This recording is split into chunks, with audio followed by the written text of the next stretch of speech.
Hello, all my lovelies. This is Jessica. Yeah, I'm wearing our Hero Product 360 lace wig. And we just received so many questions asking about how do we cut the lace. So today I'm going to show you how to cut the lace. Let me remove it. Yeah, this is a 360. You can see you got a 360 lace around it. So let's cut the lace for the back part first. Okay.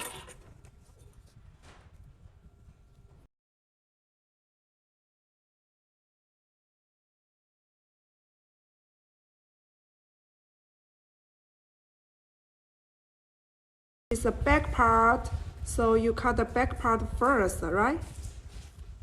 And when you cut it off, let's put it on.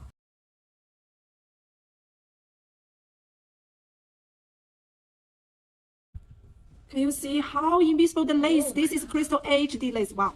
Okay. Let me put it on. Okay, and then we cut the lace depend on our own hairline.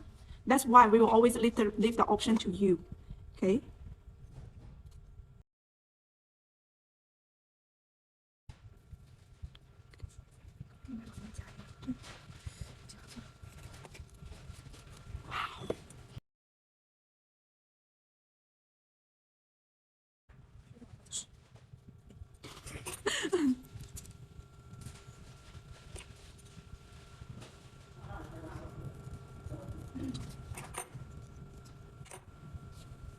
This is our Hero Product 360 lace wig, and definitely I think you can wear it for glueless. Okay. How is it? Very invisible.